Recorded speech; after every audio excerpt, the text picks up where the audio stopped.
Right, आज की सबसे बड़ी खबर कि PFI popular front of India को बैन कर दिया गया। लेकिन आप जानते हैं इस संगठन को बैन क्यों किया गया? इस संगठन ने एक बड़ी गलती की। पूरे दिन आपने खबर देखी कि पीएफआई को बैन कर दिया गया। बड़ी गलती यह थी कि टारगेट पर दरअसल मोदी, और इसलिए पीएफआई बैन। यह जो गलती थी यह पीएफआई को बहुत भारी पड़ी। पीएफआई बेशक अपने पैर पसार रहा हो, बहुत सी गतिविधियां भी अंजाम दे रहा था देश में, उसे अब तक नजरअंदाज किया जा रहा था, या जहां ये अपराध कर रहे थे वहीं एक्शन हो रहा था। अगली तस्वीर दिखाइए सर। ये आप देख रहे हैं प्रधानमंत्री नरेंद्र मोदी। आपको याद है पीएफआई ने अपने टारगेट पर मोदी को ले लिया। उन्हें लगा मोदी को हटाएंगे देश से तभी अभी अपना एजेंडा हिंदुस्तान पे थोप सकते हैं, और इसलिए ये जो आप तस्वीर देख रहे हैं, यही तस्वीर, यही दिन, यही जगह पीएफआई के दरअसल बोरिया बिस्तर बंद करने के, पीएफआई की दुकान बंद करने की तारीख इसी दिन लिख दी गई। ये प्रधानमंत्री मोदी रैली के लिए पहुंचे थे, एक कार्यक्रम के लिए पहुंचे थे बिहार, पटना, जहां पीएफआई ने उनको टारगेट पर लेना था, और यहीं से पीएफआई के पूरा इंतजाम कर लिया गया था इस तारीख के बाद। जरा रिपोर्ट देखिए।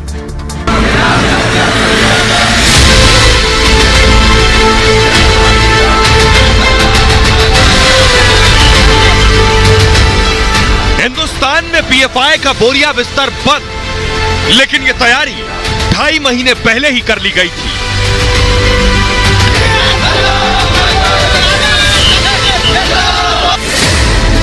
जुलाई 2022 प्रधानमंत्री मोदी ने दिल्ली से पटना की फ्लाइट ली थी। चप्पे चप्पे पर सुरक्षा के पुख्ता इंतजाम थे, और यही पीएफआई ने मोदी को निशाना बनाने की पूरी प्लानिंग कर ली थी। मोदी पटना विधानसभा के शताब्दी वर्ष समारोह में शामिल होने पहुंचे थे। देश की प्रगति में जो रुकावटें होती थी उनका समाधान हुआ और एक नया विश्वास भी पैदा हुआ। बस इसी प्रोग्राम में मोदी के खिलाफ पूरी बिसात बिछाई जा चुकी थी। पीएफआई मोदी को हटाकर ही अपने मिशन में आगे बढ़ना चाहता था, लेकिन मोदी पर स्ट्राइक से पहले ही पीएफआई पर हो गई सर्जिकल स्ट्राइक। मोदी के खिलाफ साजिश रचने वालों को पुलिस ने बिहार के फुलवारी शरीफ से धर दबोचा, और उसी दिन पीएफआई की उल्टी गिनती शुरू हो गई। और आइए अब आपको जल्दी से बताने जा रहे हैं कि पीएफआई के बैन में मोदी कनेक्शन क्या है, क्या हुआ उस रोज। दरअसल 12 जुलाई को जब प्रधानमंत्री नरेंद्र मोदी जाने वाले थे, उससे पहले एक बहुत बड़ी घटना हुई जिसने पीएफआई पर बैन लगा दिया। ये आप देख रहे हैं प्रधानमंत्री नरेंद्र मोदी आपको नजर आ रहे हैं, और पीएफआई पर पूरी तरह से सील लग चुकी है। हुआ क्या, ध्यान से पढ़िएगा। पटना में प्रधानमंत्री नरेंद्र मोदी की रैली में धमाके की साजिश रची गई, और यहीं से पीएफआई ठिकाने लगाने की तैयारी हो गई। दरअसल हुआ यह कि पटना में थानेदार इकरार अहमद के फोन पर एक मैसेज आया। थानेदार थे इकरार अहमद, उनके फोन पर मैसेज आया, और मैसेज में लिखा था, मुसलमानों को भड़काने का मैसेज था जो उनके व्हाट्सएप पर आया था दरअसल। और फुलवारी शरीफ और दानापुर में सभी लोगों को ये मैसेज भेज दिए गए प्रधानमंत्री नरेंद्र मोदी की रैली के ठीक पहले। मैसेज में क्या लिखा था देखिए ध्यान से। मैसेज में लिखा था, असली मुसलमान बन जाओ।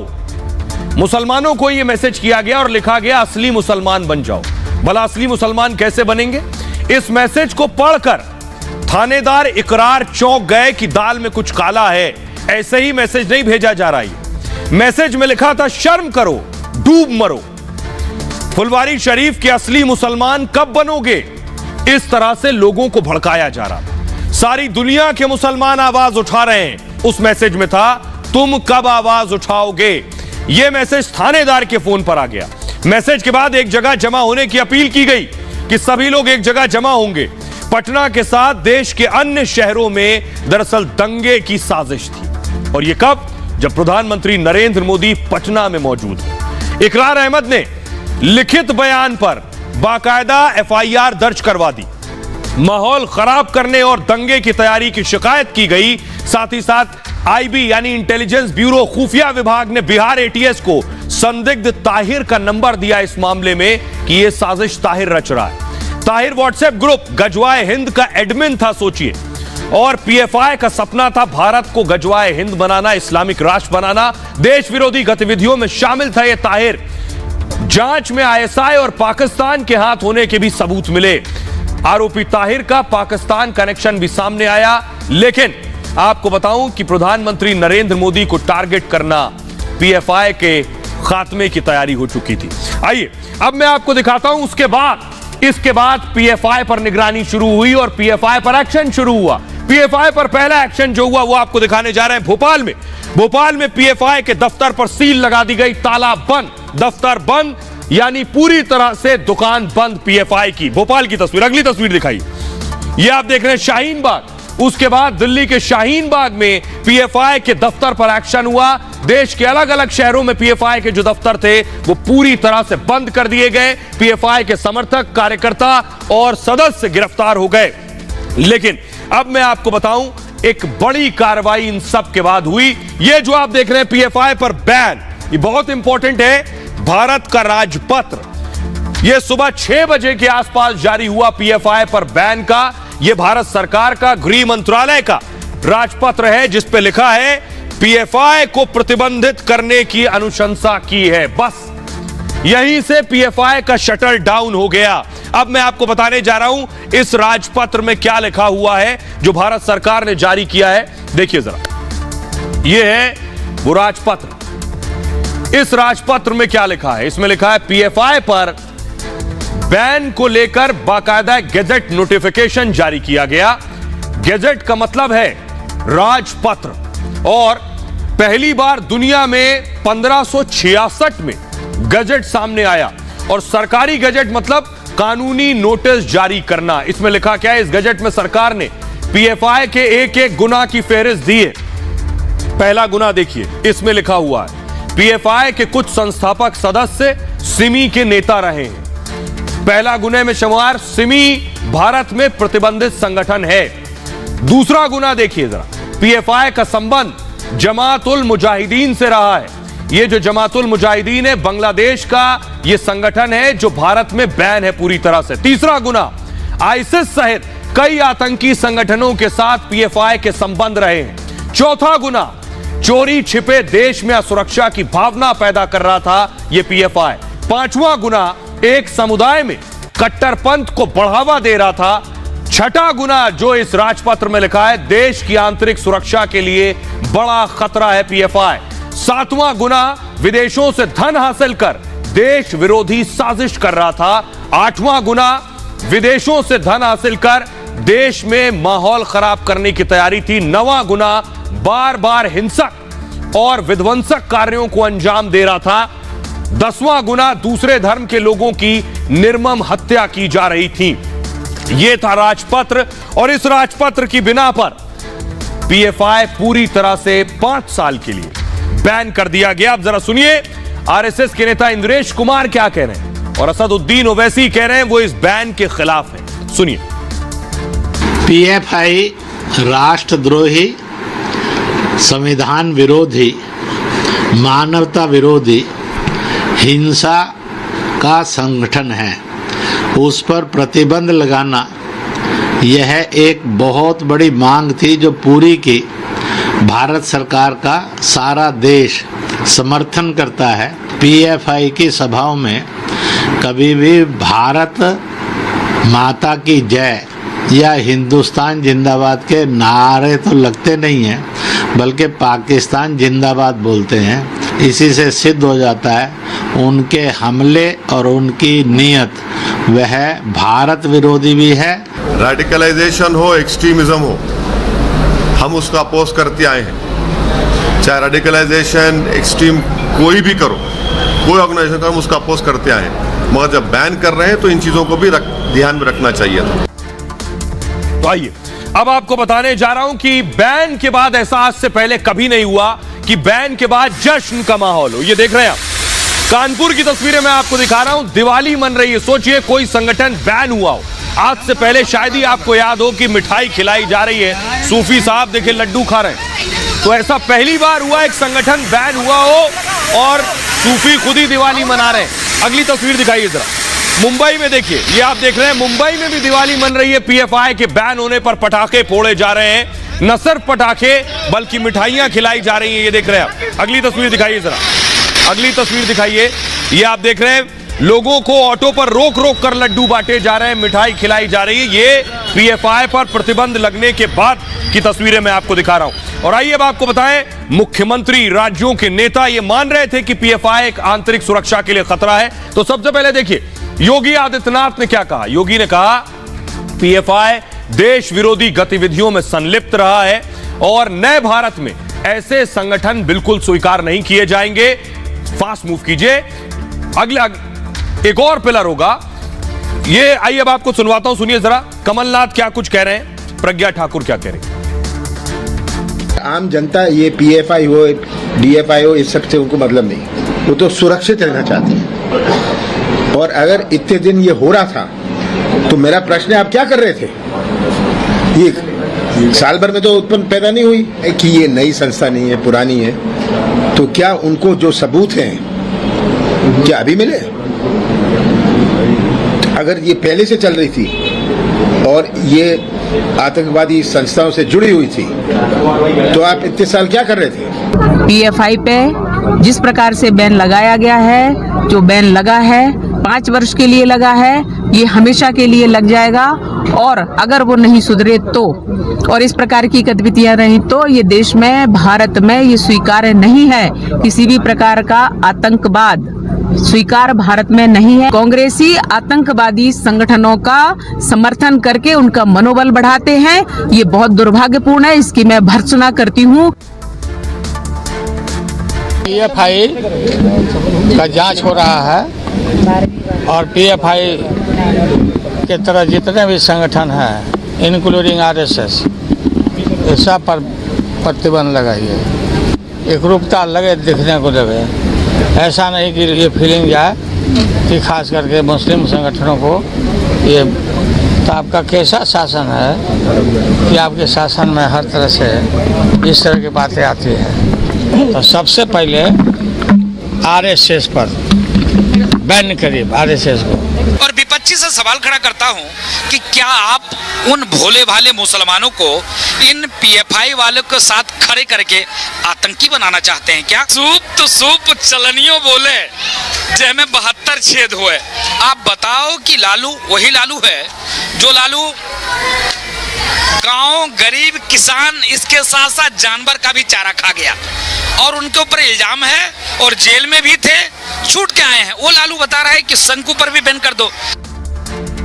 और आइए अब मैं आपको पीएफआई के कारनामे दिखाने जा रहा हूं, क्यों पीएफआई जैसे संगठनों पर बैन लगाने की जरूरत है। पहली तस्वीर देखिए जरा, ये आप देख रहे हैं प्रोफेसर को। 12 साल पहले प्रोफेसर ने कुछ ऐसी बात कही जिसके बाद प्रोफेसर का हाथ काट दिया गया। प्रोफेसर टी.जे. जोसेफ नाम है इनका दायां हाथ काट दिया गया और पीएफआई पर इल्जाम लगे। 4 हमले प्रोफेसर के ऊपर हुए थे। पैगंबर मोहम्मद पर इन्होंने कुछ कहा था। अगली तस्वीर दिखाइए जरा, ये आप देख रहे हैं पाकिस्तान जिंदाबाद के नारे लग रहे थे जब पीएफआई पर एक्शन हो रहा था। भारत में रहकर ये पाकिस्तान जिंदाबाद के नारे लगा रहे थे। और इतना ही नहीं, एक और तस्वीर दिखाइए जरा, देश में ये जो सर तन से जुदा के नारे लग रहे थे, एमपीएन दीजिए इसका, ये जो नारे लग रहे थे इसमें भी पीएफआई का रोल था। फुल स्क्रीन लीजिए प्लीज इसे। ये जो आप देख रहे हैं ये नारे जो हो रहे थे इसमें भी पीएफआई कनेक्शन सामने आया। तो सवाल ये है कि देश में जो मुसलमानों को भड़काने की साजिश थी पीएफआई वो सब कर रहा था। आखिर ये सारी चीजें जो देश विरोधी गतिविधियां थी ये कैसे पीएफआई अंजाम दे रहा था, मुसलमानों को कैसे भड़का रहा था, ये मैं आपको बताता हूं। भड़काने के पीछे किन पैतरों को आजमाता था, कौन सी वो बातें मुसलमानों से कही जाती थी भड़काने के लिए, वो आपको दिखाते हैं। देखिए दरअसल पीएफआई क्या करता था, असली मुसलमान बनने का संदेश भेज रहा था कि आप जो हैं हिंदुस्तान में रहते हैं, आप असली मुसलमान नहीं हैं। और कैसे बनेंगे असली मुसलमान? मुस्लिमों पर जुल्म की झूठी कहानी बनाई कि बहुत जुल्म हो रहा है, बहुत सताए जा रहे हैं, बहुत दबाए जा रहे हैं। मुसलमानों को डरा कर गुमराह कर रहे थे दरअसल। और भारत में मुसलमानों को असुरक्षित बता रहे थे कि मुसलमान बहुत असुरक्षित है। हिंदुओं से मुसलमानों को खतरा बता रहे थे। साथ ही साथ आरएसएस को बदनाम करने की भी साजिश थी कि आरएसएस को बदनाम किया जाए और देश की 60% जो आबादी है उसे आरएसएस के खिलाफ खड़ा कर दिया जाए। पीएफआई ने युवाओं को आतंकी बनने के लिए उकसाया, न सिर्फ उकसाया, मजहब के नाम पर जिहाद के लिए भी उकसा रहे थे ये लोग। धर्म परिवर्तन को लेकर पीएफआई का खुला ऑफर था। हिंदू युवतियों से शादी करने पर बाकायदा घर का वादा, यह साजिश थी। दुकान के साथ नकद मुहैया कराने का झांसा भी दिया जा रहा था।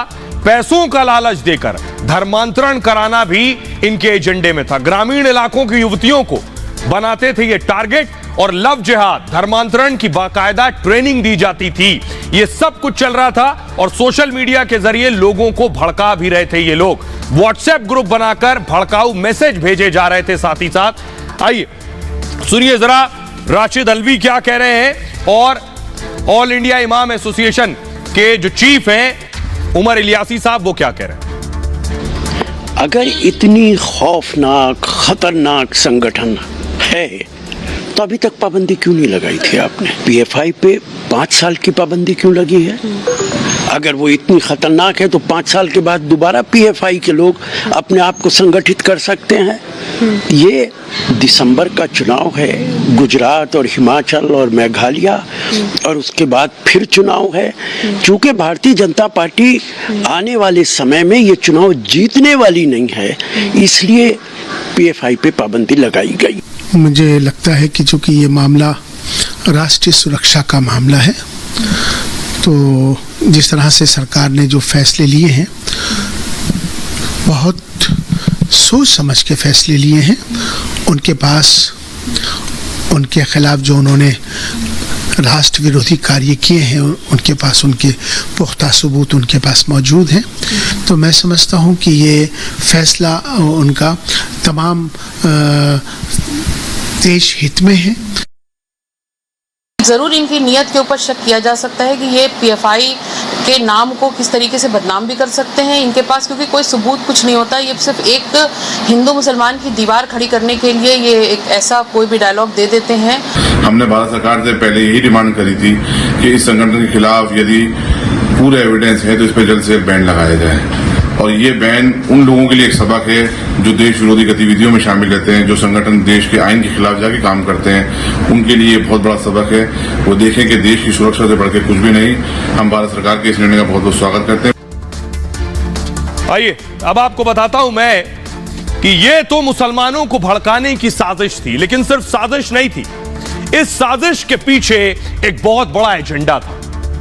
सिर्फ भड़काना नहीं था, गुमराह नहीं करना था, गुमराह करने के जरिए इस एजेंडे को फॉलो करना था। इंडिया 2047 2047 का भारत कैसा होगा, towards rule of Islam in India, ये आप देख रहे हैं। ये था एजेंडा और इस एजेंडे को मनवाना था देश को। आइए अब आपको बताता हूं इस 2047 के एजेंडे में था क्या। यह था 2047 का एजेंडा।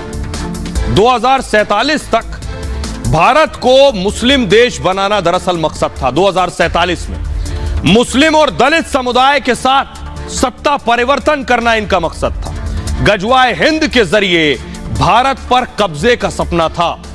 युद्ध के जरिए काफिरों को जीतने का मिशन है गजवाए हिंद। भारत में इस्लाम को स्थापित करने का युद्ध चला रहे थे दरअसल ये, और फुलवारी शरीफ से मिले दस्तावेजों से यह बड़ा खुलासा हुआ। अब 2047 नाम से पीएफआई की बाकायदा एक बुकलेट मिली। भारत को मुस्लिम देश बनाने का आतंकी ब्लूप्रिंट तैयार हुआ। अब देखिए, अब ये जो डॉक्यूमेंट था उस डॉक्यूमेंट के अंदर क्या है, 2047 तक मुस्लिम समुदाय के पास सत्ता होगी। इस डॉक्यूमेंट में यह था 4 चरणों का डॉक्यूमेंट। जीत के लिए बहुसंख्यक होने की जरूरत भी नहीं है। करना क्या है, सिर्फ 10% मुसलमानों को साथ लाने की जरूरत है। 10% मुस्लिम बहुसंख्यकों को घुटने के बल ला देंगे। यह इस मिशन 2047 में था। 4 चरणों में इस्लामिक शासन का सपना पूरा होगा।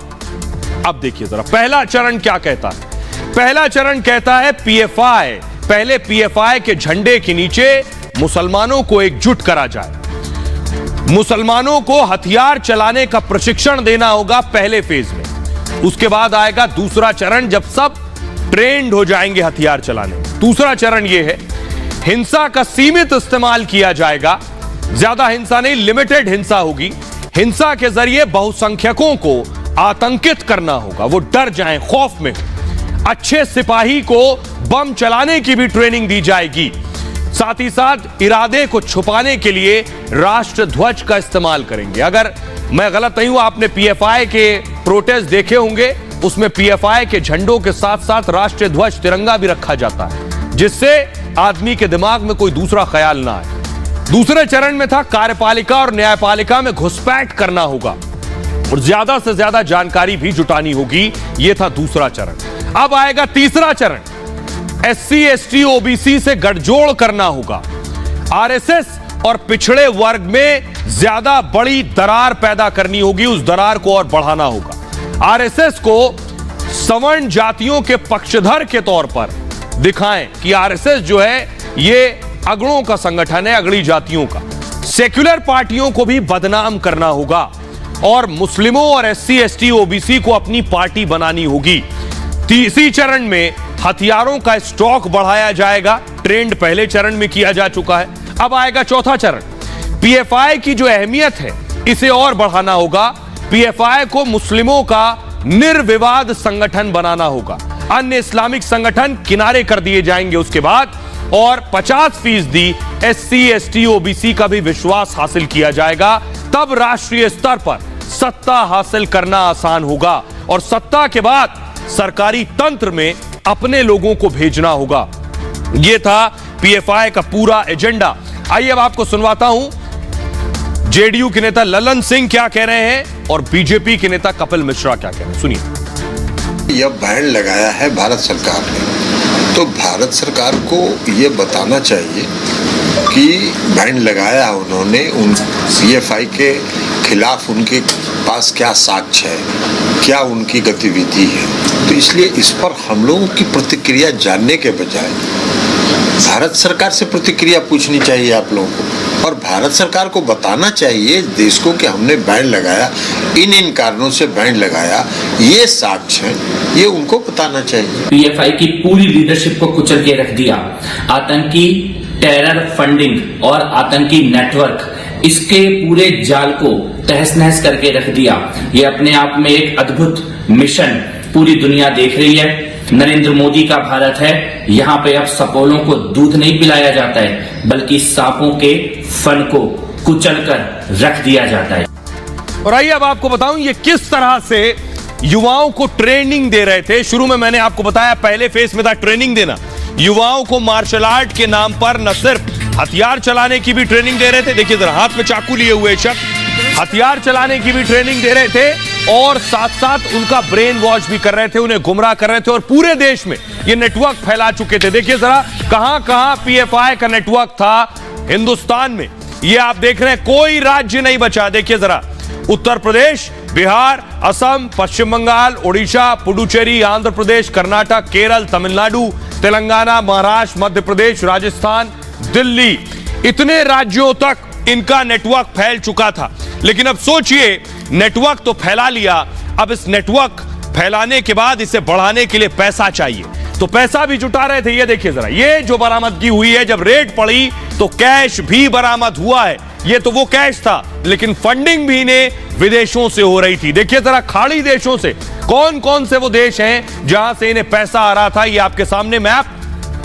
Pakistan, UAE, Bangladesh, Sri Lanka, Maldives, Mauritius, Oman, Qatar, Bahrain, Saudi Arab, Kuwait, तुर्की, यूएई, ये जो देश हैं ज्यादातर मुस्लिम कंट्रीज हैं जो पीएफआई को फंड कर रही थी, पीएफआई को पैसा दे रही थी। तो आइए अब आपको बताऊं, यही वजह है पीएफआई पर बैन हुआ और पाकिस्तान परेशान हो गया। पाकिस्तान को पीएफआई पर बैन अच्छा नहीं लग रहा है। सोचिए, अगर पाकिस्तान को पीएफआई पसंद है तो फिर तो दाल में काला ही काला है। पीएफआई बैन पर पाकिस्तान ने विरोध जताया है। सोचिए जरा, जो 3 में ना 13 में, जिसका कोई लेना देना नहीं पीएफआई से। कनाडा में पाकिस्तान के कॉन्सुलेट ने प्रतिक्रिया दी है, दूतावास ने। वैंकूवर स्थित वाणिज्य दूतावास ने बाकायदा ट्वीट किया है। क्या किया दूतावास ने? आधिकारिक तौर पर कुछ नहीं कहा, लेकिन जो पीएफआई ने ट्वीट किया था, दूतावास ने पीएफआई के उस ट्वीट को रीट्वीट किया है, आगे बढ़ाया है। यूनाइटेड नेशन मानवाधिकार आयोग, यूरोपियन यूनियन को भी टैग किया है उसमें, अमेरिका के अटॉर्नी और एमनेस्टी इंटरनेशनल को भी टैग किया है पाकिस्तान ने। अमेरिका के अटॉर्नी केन रॉथ मानवाधिकार कार्यकर्ता हैं, ट्वीट के जरिए पीएफआई का समर्थन करने की कोशिश की है। दूतावास ने पहले सपोर्ट किया, फिर उस ट्वीट को डिलीट कर दिया है। अब आप समझिए कि दुश्मन आपका जिस संगठन को समर्थन कर रहा है, वो संगठन देश में जरूर ऐसा कर रहा था जिसे बैन किए जाने की जरूरत है। अब सुनिए जरा हेमंता बिस्वा शर्मा क्या कह रहे हैं और देवेंद्र फडणवीस क्या कह रहे हैं।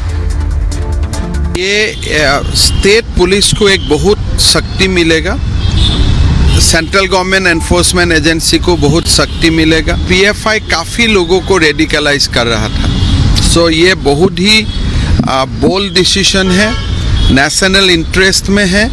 मैं प्रधानमंत्री नरेंद्र मोदी जी और गृह मंत्री अमित शाह जी को बहुत बहुत धन्यवाद देता हूँ। केंद्र सरकार ने पीएफआई और उनके साथ साथ 6 और उनके फ्रंटल ऑर्गेनाइजेशंस को बैन करने के संदर्भ में अभी एक नोटिफिकेशन निकाला है। ये नोटिफिकेशन राज्यों को भी अधिकारिता देता है, राज्यों में इसकी कार्रवाई करनी है। इसकी कार्रवाई महाराष्ट्र में भी हम लोग करेंगे, क्योंकि लगातार पिछले कई सालों से इस संदर्भ में सारे एविडेंसेस जमा किए जा रहे हैं, इनकी एक्टिविटीज पर नजर रखी जा रही है। और विशेष रूप से केरल जैसे राज्य में सबसे पहले ये मांग उठी कि पीएफआई को बैन करना चाहिए। उसके बाद अलग अलग राज्यों में भी इन्होंने कार्रवाई शुरू की।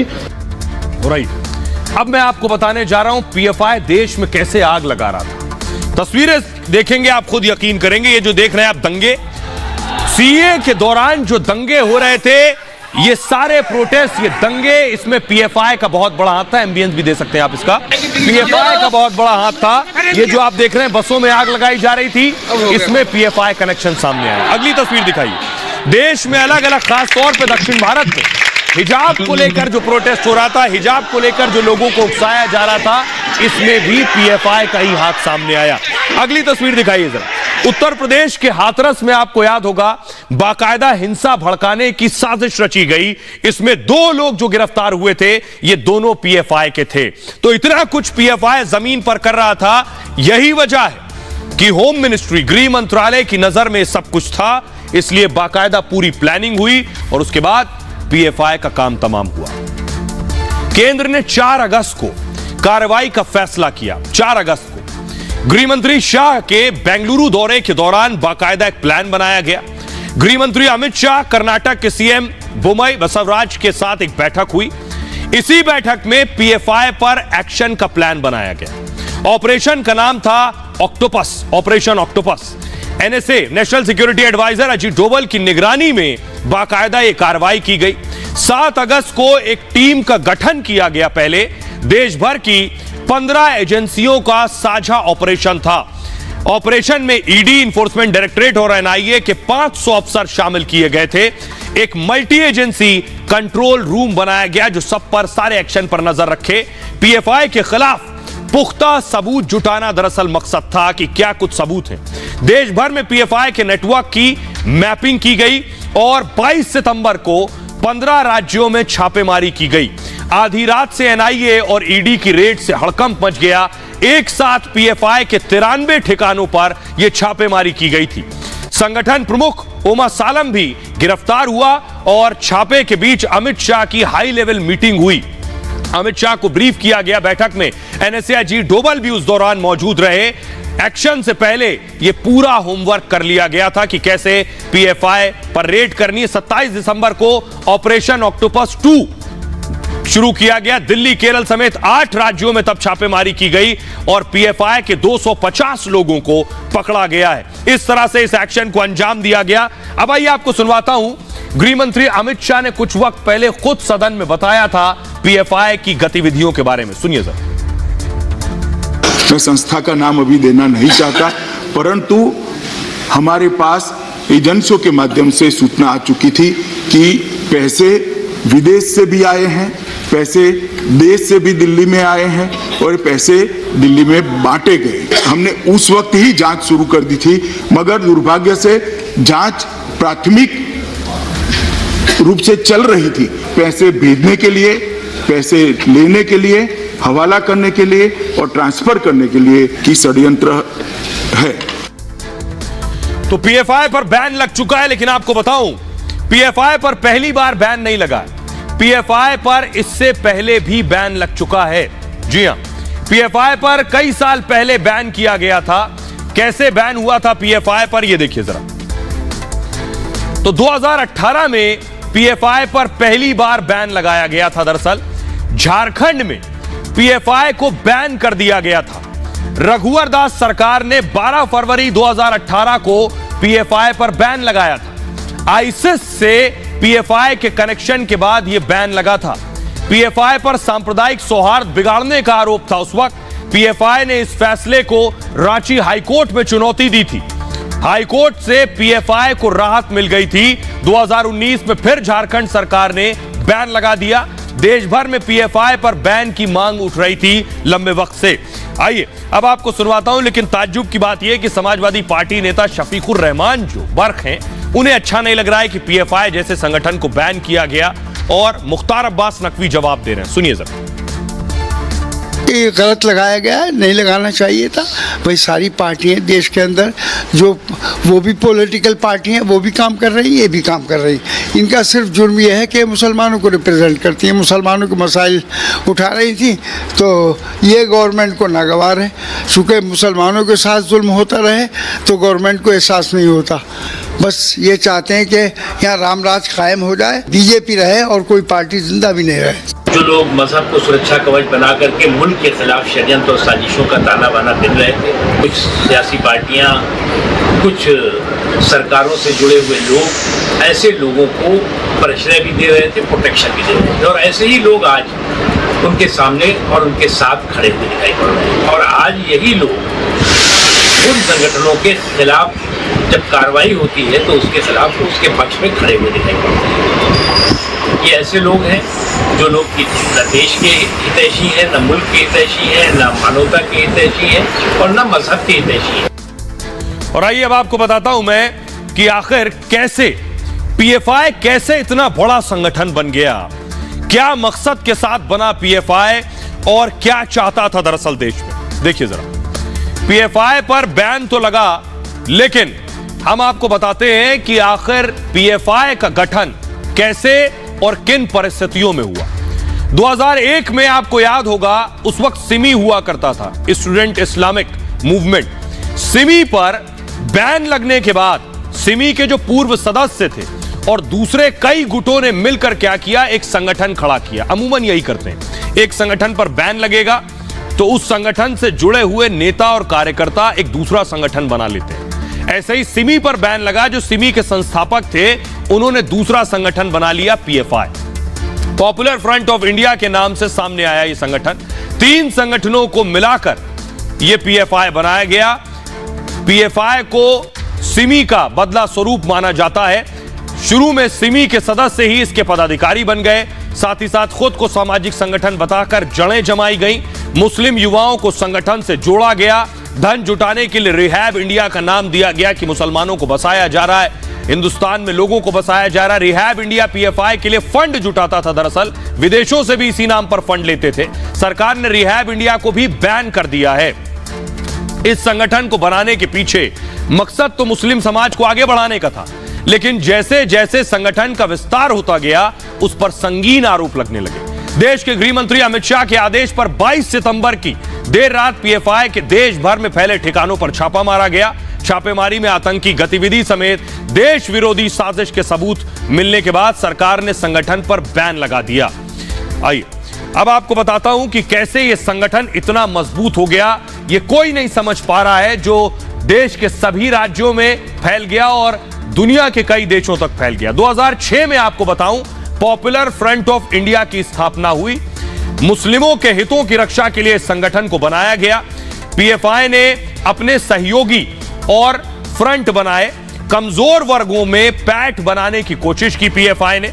पढ़ाई और बीमारी के नाम पर मदद का झांसा दिया गया, सदस्य बनाने से फंड जमा करने पर भी फोकस किया गया, देश विरोधी गतिविधि में फंड का इस्तेमाल किया गया, विदेशों से हवाला के जरिए पैसा मंगाया गया। 2021 में 120 करोड़ का फंड जमा किया पीएफआई ने। 16 साल में 20 राज्यों तक इसने पहुंच बना ली अपनी। यह था पीएफआई का काम। सुनिए जरा शहजाद पूनावाला क्या कह रहे हैं और अमित जमई क्या कह रहे हैं। पीएफआई वो संगठन है जिसके आतंकी तार आईएसआईएस और जेएमबी जैसे आतंकी संगठनों के साथ थे। पीएफआई वो संगठन है जिसको विदेशी स्रोतों से पैसा मिल रहा था ताकि भारत में सांप्रदायिक ताने बाने को और भारत की अखंडता और एकता को तोड़ने के लिए, तार तार करने के लिए वो यहाँ पर दंगे करवा सके, सांप्रदायिक माहौल को बिगाड़ सके।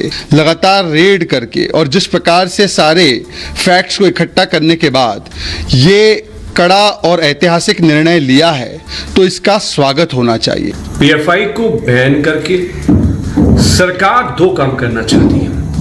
एक तो ये है कि पूरे देश में महंगाई पर, किसानी पर, स्वास्थ्य पे, शिक्षा पे, डेवलपमेंट पे कोई चर्चा ना हो। दूसरा ये कि पूरे देश में इसके जरिए ध्रुवीकरण का काम 2024 के लिए किया जाए और इस देश में मुसलमानों को इसके जरिए डराने का, धमकाने का काम किया जाए। तो अमीक जमई कह रहे हैं मुसलमानों को डराने और धमकाने का काम किया जा रहा है। अब अमीक जमई और उन जैसे जितने, खास उनके लिए ये आंकड़े लेकर आया हूं कि देश में ये पहला संगठन नहीं है जिसे बैन किया गया है। देखिए जरा, देश में इससे पहले बहुत से संगठन बैन किए गए हैं। ये देखिए पहला संगठन स्टूडेंट इस्लामिक मूवमेंट सिमी को बैन किया गया। सिमी के अलावा इंडियन मुजाहिदीन और अलकायदा भी पहले से बैन है। ये सिर्फ इतना ही संगठन नहीं, एक संगठन जो खुद को सिखों का ठेकेदार बताता है, Sikh for justice, Babbar Khalsa international, ये भी बैन है। अमीक जमई को इस पर भी बोलना चाहिए। इंटरनेशनल सिख यूथ फेडरेशन, भारतीय कम्युनिस्ट पार्टी मार्क्सवादी लेनिनिस्ट, ये भी बैन है। माओवादी communist centre MCC, liberation tigers of Tamil इलम, लिट्टे, ये भी हिंदुस्तान में बैन है। इस पर ये नेता नहीं बोलेंगे। मुसलमानों को की सिंपैथी चाहिए, उनको बताना है आप पर बड़ा जुल्म हो रहा है इसलिए आप पर बैन लगाया गया है। ये बाकी संगठन जो बैन है उसमें सिख फॉर जस्टिस भी है, ये आखिर क्यों बैन हुआ? सुनिए जरा सियासतदान क्या कहते हैं। देखिए, देश विरोधी गतिविधियों का हिस्सा कोई भी होगा उसके खिलाफ कड़ी से कड़ी कार्रवाई होनी चाहिए। और जो देश विरोधी गतिविधियों का हिस्सा है उनको अगर ये नहीं जानकारी है कि यह माननीय नरेंद्र मोदी जी के नेतृत्व वाला नया भारत है, यहाँ देश के खिलाफ साजिश करोगे तो भी कुछ ले जाओगे, देश में हिंसा फैलाओगे तो भी रोके जाओगे। उत्तर प्रदेश से देश में जिस ढंग से अमन चैन को डिस्टर्ब करने के लिए, कानून व्यवस्था को छिन्न भिन्न करने के लिए उनके कुत्सित प्रयास थे, उनको हम लोगों ने तोड़ दिया है। अब बिल्कुल भी किसी भी कोई गैर कानूनी गतिविधियों की इजाज़त नहीं है। कोई भी व्यक्ति इस प्रकार की गतिविधियों में संलिप्त पाया जाएगा उसके खिलाफ कड़ी कार्रवाई होगी। जिन जिन के सबूत मिलते जाएंगे वो सब इसके दायरे में आते जाएंगे और सब पर कानूनी कार्रवाई होगी, कोई भी नहीं बचेगा। पीएफआई बैन होने के साथ साथ ऐसी हर विचारधारा को प्रतिबंधित किया जाएगा जिसका उद्देश्य भारत का विखंडन करना है, भारत में अलगाव लाना है। चलिए, तो देर आए दुरुस्त आए, पीएफआई बैन हो गया 5 साल के लिए। खबरों में आगे बढ़ते हैं। आज की एक और बड़ी खबर है, देश को नए सीडीएस मिल गए हैं। अनिल चौहान नए सीडीएस के रूप में भारत को मिले हैं। लंबे वक्त से नए सीडीएस की जरूरत थी, ये हैं नए सीडीएस। अगली तस्वीर दिखाइए। सीडीएस बिपिन रावत साहब जो एक हेलीकॉप्टर एक्सीडेंट में जिनका निधन हो गया था, आपको याद होगा दुखद हादसा था, उसके बाद से सीडीएस का पद खाली था। तो नए सीडीएस अनिल चौहान साहब के बारे में आपको बताते हैं कौन है नए सीडीएस। देखिए जरा, ये तस्वीर आप उनकी देख रहे हैं। जनरल रावत के निधन के बाद से दरअसल ये सीडीएस का पद खाली था। Anil Chauhan chief of defence staff बने नए सीडीएस, यानी कि देश के दूसरे सीडीएस होंगे Anil Chauhan. Chief of defence एक 4 स्टार जनरल होता है, दरअसल इंडियन आर्म्ड फोर्सेस का मिलिट्री प्रमुख भी होता है। तीनों सेनाओं को लेकर रक्षा मंत्रालय को सलाह देता है। और Anil Chauhan retired lieutenant general हैं दरअसल, और सेना में 40 सालों तक सेवा दे चुके हैं। 1981 से 2021 तक सेना में अलग अलग पदों पर रहे हैं अनिल चौहान साहब। आर्मी पूर्वी कमान के ऑफिसर कमांडिंग इन चीफ भी रहे हैं। भारतीय सेना के DGMO यानी मिलिट्री ऑपरेशन से जुड़े रहे परम विशिष्ट सेवा मेडल से भी सम्मानित हुए हैं। उत्तम युद्ध सेवा मेडल, अति विशिष्ट सेवा मेडल भी उन्हें मिला हुआ है। सेना मेडल, विशिष्ट सेवा मेडल भी मिल चुका है। तो नए CDS देश को मिल गए। आइए खबरों में आगे बढ़ते हैं। आज की एक और बड़ी खबर है सियासत से जुड़ी हुई। हंगामा मचा था पिछले 2 दिन से गहलोत को लेकर, राजस्थान को लेकर, लेकिन अब एक नई एंट्री हो गई है। दिग्विजय सिंह की एंट्री हो गई है। गहलोत आउट हो गए हैं, क्या दिग्विजय सिंह नए अध्यक्ष होंगे? सोनिया गांधी के लिए इस वक्त फैसला करना बहुत मुश्किल हो गया है। चाहती थी अशोक गहलोत बन जाए, लेकिन गहलोत ने तो गुगली दे दी। जिस तरह से धोखा दिया और बगावत की है, गांधी परिवार को बर्दाश्त नहीं हो रहा। अगली तस्वीर दिखाइए जरा। राहुल गांधी पदयात्रा पर है और आपको बताऊं दिलचस्प बात कि जो राहुल गांधी की पदयात्रा है, इस पदयात्रा के इंचार्ज दिग्विजय सिंह है। तो दिग्विजय सिंह का भी नाम अब अध्यक्ष पद की दौड़ में आ गया है। तो देखिए जरा अब कितने अध्यक्ष रेस में आ गए। गहलोत आउट, अब कई और नाम सामने आ गए। देखिए जरा 1 2 3 4। सबसे पहले शशि थरूर का भी नाम है, मल्लिकार्जुन खड़गे, दिग्विजय सिंह। गहलोत पूरी तरह से आउट नहीं हुए, दिल्ली आने वाले थे आज लेकिन अब तक आए नहीं है। और भी नाम है कुछ, देखिए मीरा कुमार, कुमारी शैलजा, मुकुल वासनिक, केसी वेणुगोपाल, अंबिका सोनी, ढेर भर नाम है। तो आखिर अध्यक्ष बनेगा कौन? अब बड़ी बात यह है, ये रिपोर्ट देखिए जरा।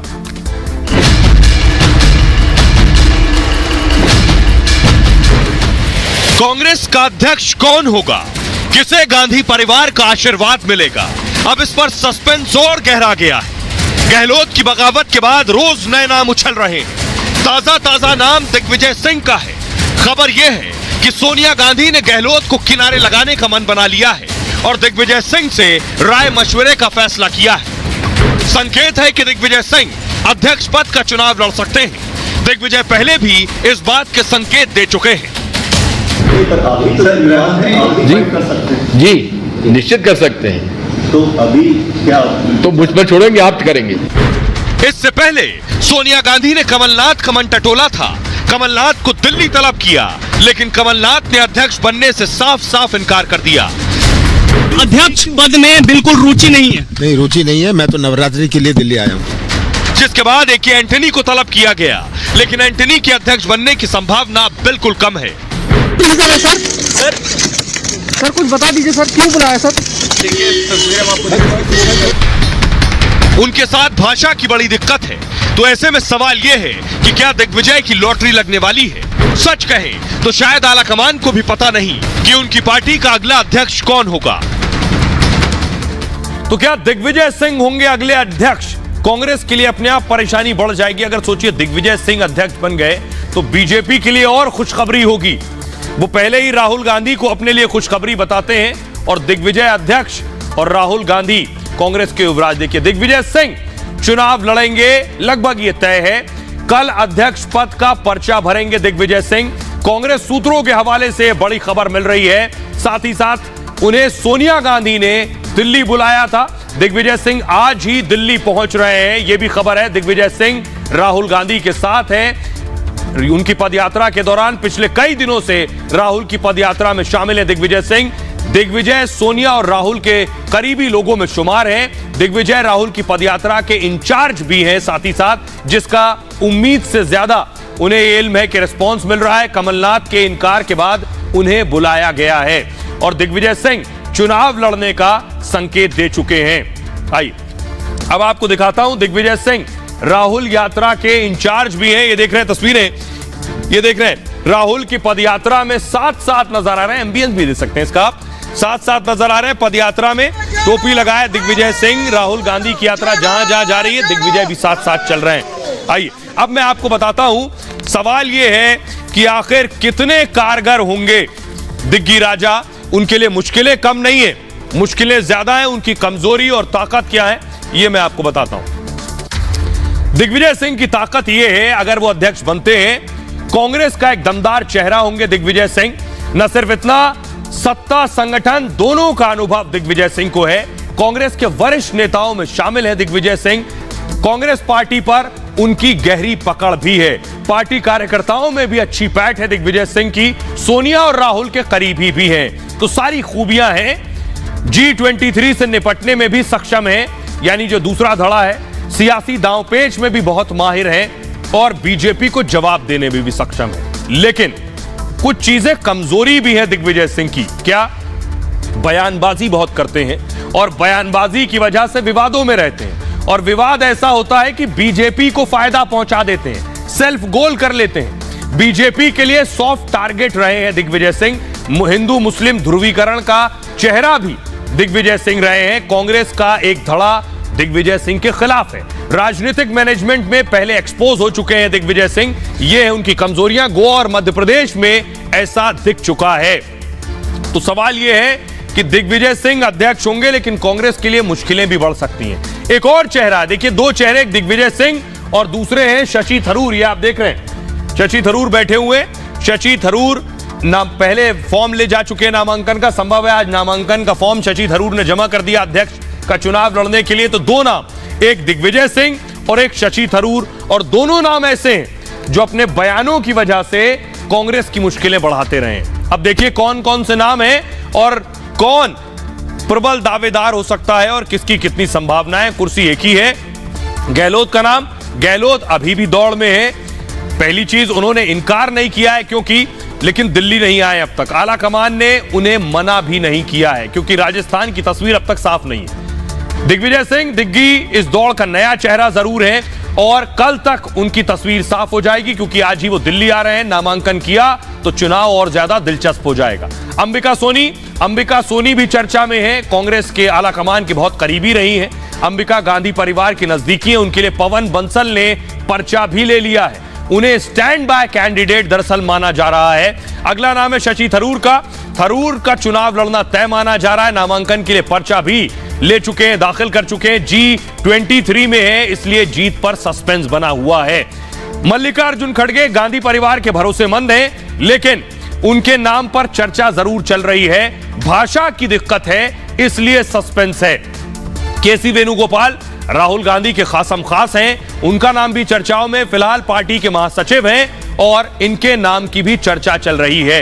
राहुल गांधी इनके पक्ष में बताए जा रहे हैं। केसी वेणुगोपाल के मुकुल वासनिक अनुसूचित जाति से आते हैं और इसलिए लॉटरी लग सकती है। मुकुल वासनिक की गांधी परिवार के भी करीबी हैं वासनिक। हिंदी, अंग्रेजी, मराठी पर पकड़ अच्छी है। कुमारी शैलजा पार्टी का दलित चेहरा है शैलजा, और महिला होने का फायदा भी शैलजा को मिल सकता है। गांधी परिवार की करीबी है, केंद्र में मंत्री रही हैं। आइए अब आपको सुनवाता हूं, सुनिए जरा क्या कुछ कह रहे हैं मधुसूदन मिस्त्री, उन्हें सुनिए।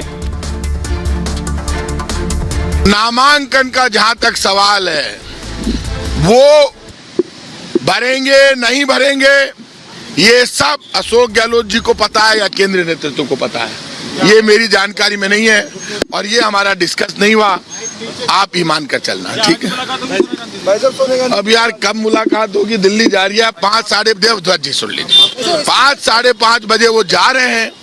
अब कब मुलाकात होगी? दिल्ली जाने पर जब मुख्यमंत्री जाते हैं तो मिलते हैं, हो जाएगी। मुख्यमंत्री अभी आज कोई रिजाइन नहीं कर रहे हैं, ऐसी रिजाइन की कोई बात हमारी नहीं, मुख्यमंत्री रिजाइन नहीं कर रहे हैं। और हम यहाँ पर बैठे हैं, जो कोई फॉर्म लेने आएगा उनको हम देंगे। दो लोग लेके गए, एक शशि थरूर जी लेके गए और पवन बंसल जी ने मंगाए थे 2 फॉर्म, तो उनको दिए। सोचिए, चुनाव भी मजाक हो गया है। 2 दिन बचे हैं और अब तक नॉमिनेशन किसी का नहीं हुआ है। यह है कांग्रेस अध्यक्ष पद का चुनाव। खबरों में आगे बढ़ते हैं। आज की एक और बड़ी खबर है, सिसोदिया का नंबर आ गया। क्या? केजरीवाल के डिप्टी का नंबर आ गया जेल जाने का। खुद केजरीवाल कह रहे हैं। क्यों? क्योंकि शराब घोटाले में 2 बड़ी गिरफ्तारियां हो चुकी हैं। 2 बड़ी गिरफ्तारियां। एक गिरफ्तारी विजय नायर गिरफ्तार कर लिए गए इस मामले में, शराब घोटाले में। यह पहली गिरफ्तारी थी। अगली तस्वीर दिखाइए जरा। समीर महेंद्रू भी गिरफ्तार कर लिए गए। विजय नायर ये है, समीर महेंद्रू भी गिरफ्तार कर लिए गए। इससे पहले जो तस्वीर मैंने आपको दिखाई, अगली तस्वीर दिखाइए। सिसोदिया, अब केजरीवाल कह रहे हैं कि 2 शराब घोटाले में गिरफ्तार हो गए। अब मनीष सिसोदिया का नंबर है। जरा रिपोर्ट देखिए।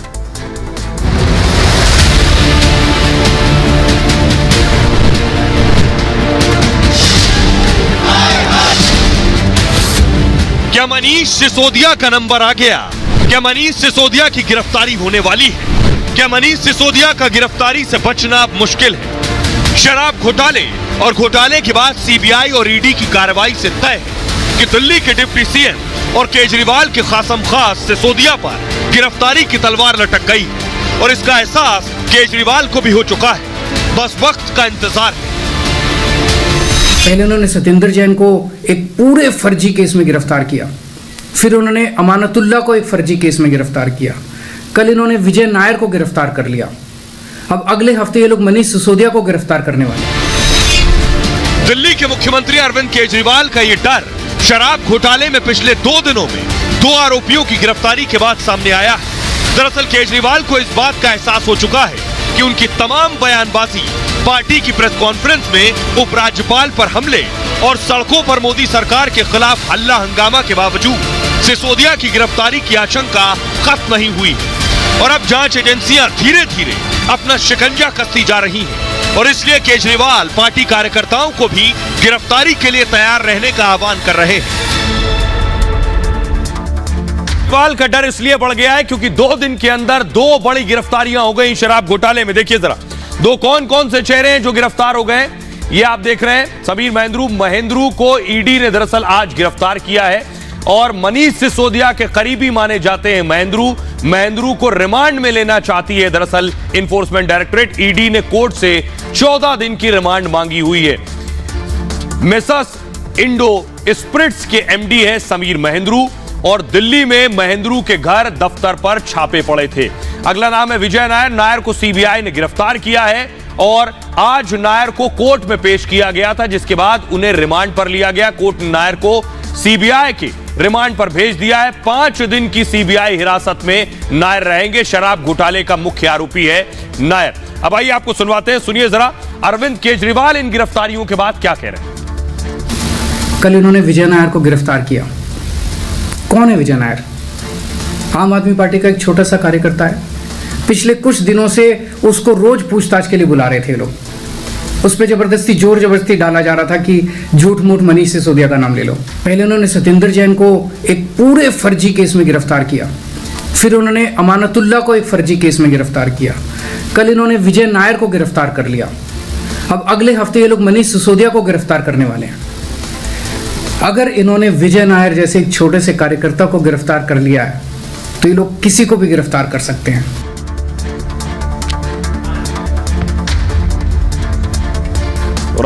अब आपको बताने जा रहा हूं कि सिसोदिया इस शराब घोटाले में कैसे आरोपी हैं। ये आप देख रहे हैं, शराब घोटाले में दरअसल 1-2 नहीं 15 आरोपी हैं। सिसोदिया आरोपी नंबर 1 है शराब घोटाले में। इसे मूव कीजिए आगे।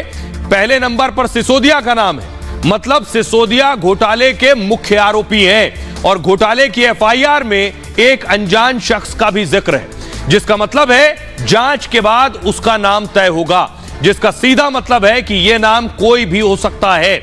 शराब घोटाला आबकारी नीति में गड़बड़ी का मामला है। दरअसल आरोप है कि इसमें सैकड़ों करोड़ का घोटाला हुआ है।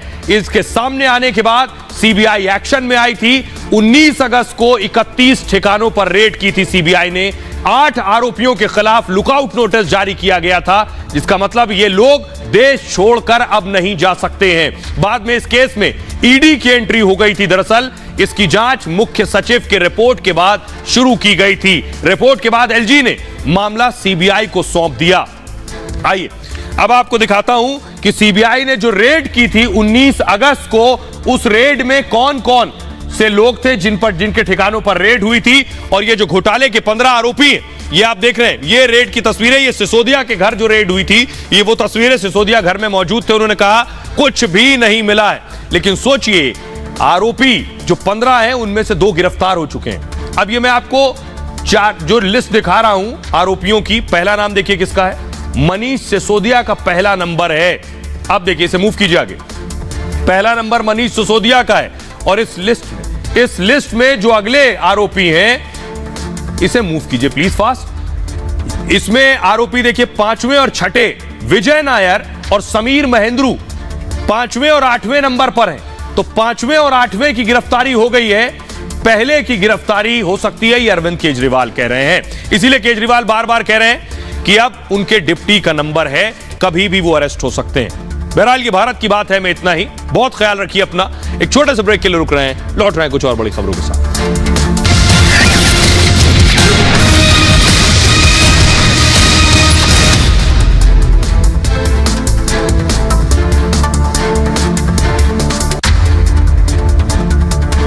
मैं आपको वो एनआईए की, अगर मेरे पास 1 घंटा होता ना, मैं आपको शब्द ट्रांसलेट करके उसकी रिमांड कॉपी सुना देता। आपको पता है पॉइंट 6 में क्या, मैं बार बार ये बोलता हूं, पॉइंट 6 में ये है, सुनिए, एनआईए की रिमांड कॉपी में मैं दोहरा चरित्र दिखाता हूं सरकार का।